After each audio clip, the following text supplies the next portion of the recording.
எமது நாட்டிலே பலதரப்பட்ட உயிரிழப்புகள் உடைமைகள் என்பன இழக்கப்பட்டிருக்கின்றன. இந்த இழப்புகள் உயிர் மட்டுமல்ல, உடைமைகள் மட்டுமல்ல, சொத்து இழப்புகள் மட்டுமல்ல, எங்களது வாழ்க்கையிலும் பலதரப்பட்ட பிரச்சனைகளை உண்டு பண்ணியிருக்கின்றது. அதாவது எங்களது கல்வி மற்றும் பொருளாதாரத்திலும் பாரிய தாக்கத்தை ஏற்படுத்தியிருக்கின்றது. உண்மையாக இந்த அனைத்து முகாமைத்துவ அமைச்சு மிகவும் பொறுப்புமிக்க அமைச்சு. இந்த அமைச்சை சரியான செயல்திட்டங்கள் செயற்படுத்தப்பட வேண்டும். ஒரு நாட்டிலே அனர்த்தங்கள் ஏற்பட்ட பின்பு அதனை செய்வதை விடுத்து உண்மையாக அந்த அனர்த்தங்கள் எப்படி ஏற்பட போகின்றது, எங்கு ஏற்பட போகின்றது என்பதனை முன்கூட்டியே நாங்கள் ஆராய்ந்து அதற்குரிய நடவடிக்கைகளை மேற்கொள்ள வேண்டும். அந்த திட்டங்களை வகுத்து அந்த திட்டங்களுக்கு ஏற்ற விதத்திலே நாங்கள் எங்களது செயற்பாடுகளை அதற்குரிய செயல் வடிவங்களை கொடுக்க வேண்டும். ஆனால் அனர்த்தங்கள் ஏற்படுகின்ற பொழுது அந்த அனர்த்தங்களை முகங்கொடுக்கக்கூடிய வகையிலே அந்த அனர்த்தங்களிலிருந்து மக்களை பாதுகாக்க கூடிய வகையிலே ஏற்கனவே திட்டங்களை தீட்டி வைக்க வேண்டும்.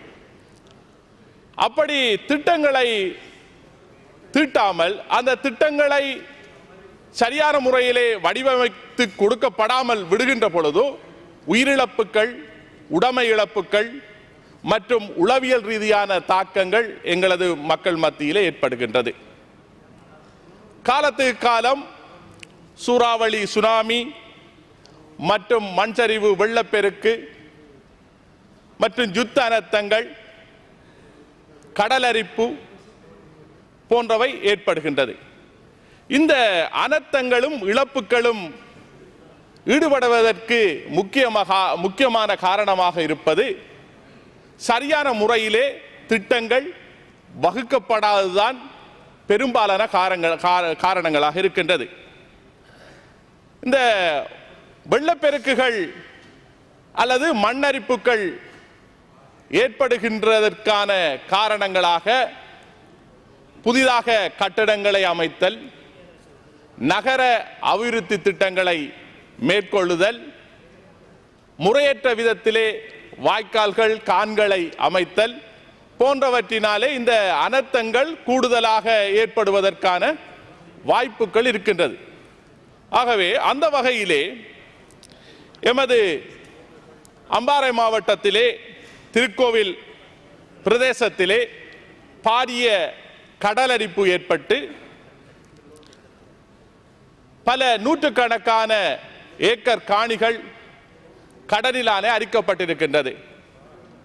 பல தோட்டங்கள், மக்கள் வாழ்ந்த இடங்கள், வாழ்வாதாரங்கள், வீதிகள் மற்றும் பிரபலமான மிக முக்கியத்துவம் வாய்ந்த மதஸ்தலங்கள், திருத்தலங்கள் என்பன இந்த கடலரிப்பினாலே காவு கொள்ளப்பட்டிருக்கின்றது. இந்த கடலரிப்பினாலே திருக்கோவில் பிரதேசத்தில் உள்ள மக்கள் மிகவும் மனவேதனை அடைந்து மிகவும் உளரீதியான தாக்கத்துக்குள் உள்ளாக்கப்பட்டிருக்கிறார்கள். ஆகவே அந்த இடத்திலே அனைத்து முகாமைத்துவ அமைச்சு இதற்கான சரியான நடவடிக்கையை மேற்கொள்ள வேண்டும். அனைத்து முகாமைத்துவ அமைச்சானது அந்த கடலரிப்பிலிருந்து அந்த மக்களின் நிலங்களை, வீடுகளை, வீதிகளை பாதுகாப்பதற்கான கல்லுகளை, பாறை கல்லுகளை இட்டு அந்த இடத்திலே அரிப்பை தடுப்பதற்கான ஒரு தடை அணையை மேற்கொள்ள வேண்டும். பல தடவைகள் அனர்த்த முகாமைத்துவ அமைச்சினூடாக வேண்டுகோள் விடுக்கப்பட்டிருக்கின்றது. தயவு செய்து அனர்த்த முகாமைத்துவ அமைச்சர் அவர்கள் நேரடியாக அந்த இடத்திலே பார்வையிடுகின்ற பொழுதுதான் அந்த தாக்கம், அந்த மக்கள் படுகின்ற அவல நிலையை நேரடியாக கண்டுகொள்ள முடியும்.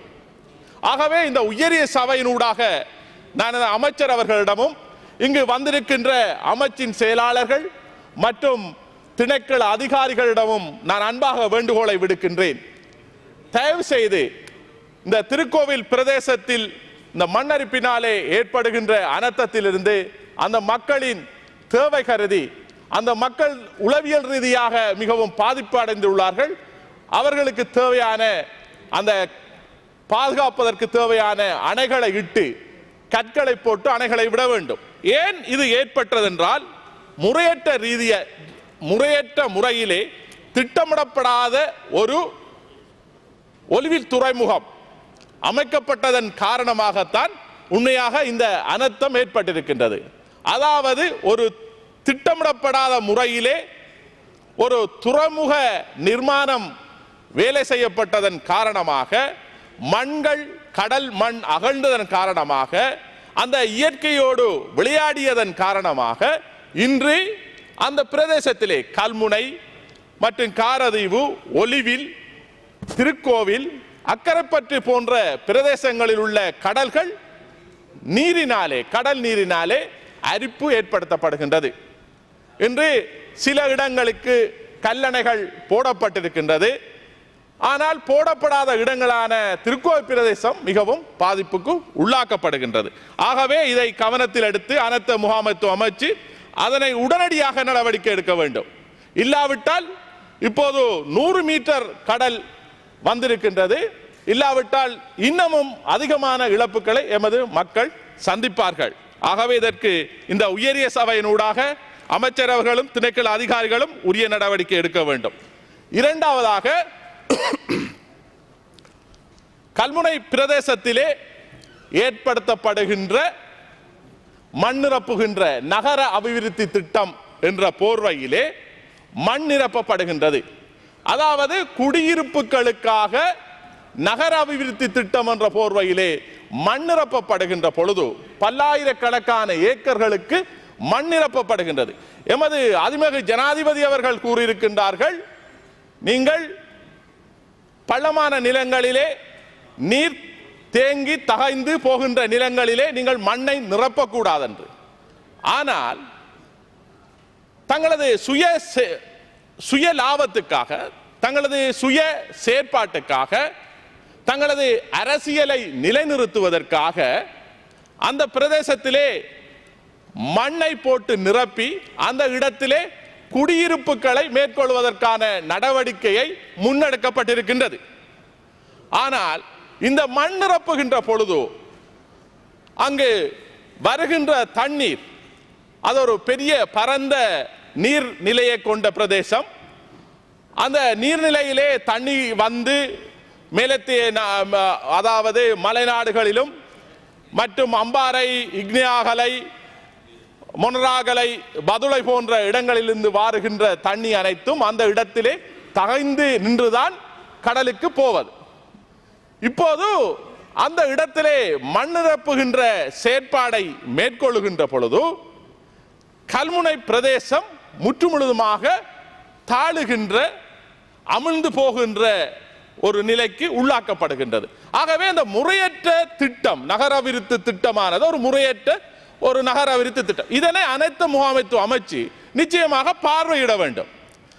அதாவது பார்வையிடுவது, தகவல்களை வெளிப்படுத்துவது மட்டுமல்லாது அதற்குரிய உரிய நிவாரணத்தையும் அந்த அமைச்சு வழங்க வேண்டும், ஆலோசனையை வழங்க வேண்டும்.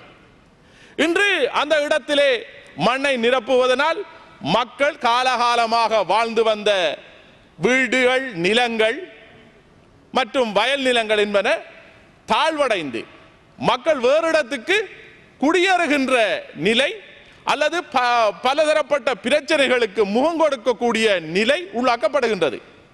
இந்த மண் நிரப்புகின்ற செயற்பாடாலே துறவந்தியன் மேடு என்ற ஒரு கிராமமே அப்படியே இல்லாம போகின்ற ஒரு சந்தர்ப்பம் காணப்படுகின்றது. ஆகவே அந்த இடத்திலே பெரிய ஒரு அனர்த்தம் ஒன்று ஏற்படுவதற்கான வாய்ப்பு இருக்கின்றது. அது மட்டுமல்ல, நாட்டுக்கு, நாட்டின் பொருளாதாரத்துக்கு முக்கிய பங்கு வகிக்கின்ற விவசாய காணிகள், ஆயிரக்கணக்கான காணிகள் நீரிலே அமிழ்ந்து போகின்ற ஒரு சூழ்நிலையும் இருக்கின்றது. ஆகவே இந்த திட்டமிடப்படாத நகர அபிவிருத்தி திட்டங்கள் குடியிருப்புகளுக்காக இந்த நகர அபிவிருத்தி திட்டம் என்ற போர்வையிலே மண்ணிரப்பப்படுகின்றது. ஆகவே இந்த செயற்பாடுகளை இந்த நல்லாட்சி அரசாங்கம் தடுத்து நிறுத்த வேண்டும். இந்த முறையற்ற ரீதியிலே நடக்கின்ற இதுகளை தடுத்து நிறுத்த வேண்டும். மேலும் ஒரு அனர்த்தம், திடீரென்று ஒரு அனர்த்தம் அல்லது சுனாமி அல்லது வெள்ளப்பெருக்கு ஏற்படுகின்ற பொழுது தண்ணி வழிந்து ஓடுவதற்கு இடமில்லாமல் போகும். ஆகவே இந்த நல்லாட்சி அரசு அதனை துரிதப்படுத்தி அதற்குரிய தீர்வினையும் வழங்க வேண்டும் என்று இந்த திட்டத்தை தடுத்து நிறுத்தி இந்த மக்களின் பாதுகாப்பை இந்த உயரிய சபையினூடாக இந்த அரசாங்கம் நடைமுறைப்படுத்த வேண்டும். இது ஒரு குறிப்பிட்ட அரசியல் நோக்கத்துக்காக இந்த திட்டங்கள் மேற்கொள்ளப்படுகின்றது. தங்களது அரசியலை நிலைநிறுத்துவதற்காக இந்த செயற்திட்டங்கள் மேற்கொள்ளப்படுகின்றது. மேலும் யானைகளினாலே தாக்கம் அதிகமாக காணப்படுகின்றது அந்த பிரதேசத்திலே. இன்று நேற்று முன்தினம் கூட ஒரு நபர் யானையினாலே அடிபட்டு அவர் இறந்திருக்கின்றார். அந்த இடத்திலே திருக்கோவில் மற்றும் கஞ்சுகுடிச்சாறு, தங்கவிலாயுரம், பொத்துவில் போன்ற பிரதேசங்களிலே யானை வேலிகளை அமைக்க வேண்டும். ஆனால் அந்த யானை வேலி அமைப்பது தற்போது இடையிலே தடுத்து நிறுத்தப்பட்டிருக்கின்றது. ஆகவே இந்த பெருமதிமிக்க மனித உயிர்களை பாதுகாக்க வேண்டும். அனைத்து முகாமைத்துவ அமைச்சு ஒருவர் பெருமதிமிக்க மனித உயிர்களை இழந்திருக்கின்ற பொழுது அதுகளை பாதுகாப்பதுதான் அனைத்து முகாமைத்துவ அமைச்சு கடமையாக இருக்கின்றது. ஆனால் ஒரு உயிரிழப்பு ஏற்பட்ட பிறகு அதற்கு ஒரு நிவாரணத்தை தருவது உண்மையாக ஒரு உசிதமான ஒரு நடவடிக்கை இல்லை. அதற்கு ஒரு முன்னோடியாக இந்த யானைவேலி அமைத்து அந்த மக்களின் பாதுகாப்பை யானை மற்றும் ஏனைய விலங்குகளின் தாக்கத்திலிருந்து பாதுகாக்க வேண்டும். மக்களுக்காகத்தான் யானைவேலியோ யானைகளோ, ஆனால் இன்று யானைகளை பாதுகாப்பதில்தான் அதிக கவனம் இருக்கின்றது. மேலும் மலைநாடுகளே மண் சரிவு ஏற்படுகின்றது. அந்த மண் சரிவுகளிலிருந்து அந்த மக்கள் இன்னமும் நிவாரணம் பெற முடியாது இருக்கின்றார்கள். அவர்கள் இப்போதும் தற்காலிகமான கொட்டில்களிலே அமர்த்தப்பட்டிருக்கின்றார்கள். இந்த மண் சரிவு ஏற்படுகின்ற பிரதேசத்திலே வாழுகின்ற மக்களுக்கு ஒரு சிறந்த பாதுகாப்பான ஒரு இடத்தை தெரிவு செய்து அமைத்துக் கொடுக்க வேண்டும் என்று இந்த உயரிய சபையினூடாக கேட்டுக்கொள்ள விரும்புகின்றேன். மேலும் முக்கியமான விடயமாக எமது சிறைச்சாலையிலே இன்று சிறைச்சாலை பயங்கரவாத தடுப்பு சட்டத்தின் கீழ் கைது செய்யப்பட்டு இருந்தவர் குணரத்னம் கஜவீர என்பவர், வயது 70. இவர் தற்பொழுது சிறைச்சாலையிலிருந்து வைத்தியசாலை கொண்டு வருகின்ற பொழுது மரணமாகி இருக்கின்றார். அவரின் கிரியைகளை, அவரின் மரணச் சடங்குகளை மேற்கொள்வதற்காக அவரின் தற்பொழுது மனைவியும் பிள்ளைகளும் காலி சிறைச்சாலையிலே தடுத்து வைக்கப்பட்டுள்ளார்கள். அவர்களுக்கு தனது மனைவிக்கு பிணைகள் வழங்கப்படவில்லை. ஆகவே அவர் அந்த கிரிகைகளை மரண சடங்குகளை மேற்கொள்வதற்கு அவரது மனைவிக்கு நீங்கள் இந்த உயரிய சபையின் ஊடாக ஒரு அனுமதியை வழங்க வேண்டும். அதேபோல் அவர்களின் மகன்களான வந்துல கஜவீர மற்றும் அஜத் கஜவீர என்ற 2 மகன்மாரும் தற்போது சிறைச்சாலையில் இருக்கின்றார்கள். அவர்களை அந்த வைத்தியசாலைக்கு போய் பார்வையிடுவதற்கும் அவர் அந்த கிரிகைகளிலே பங்கு கொள்வதற்கும் இந்த உயரிய சபையினூடாக அங்கீகாரத்தை வழங்க வேண்டும் என கூறி எனது உரையை මම නැවතවරක් අද විවාදයට ගන්නේ ආපදා කළමනාකාර අමාත්‍යාංශයත් ජාතික සංවාද පිළිබඳ අමාත්‍යාංශයත් ජාතික ඒකාබද්ධ සහ ප්‍රතිසංවේදී අමාත්‍යාංශය ඊළඟට ගරු බිමල් රත්නායක මැතිතුමා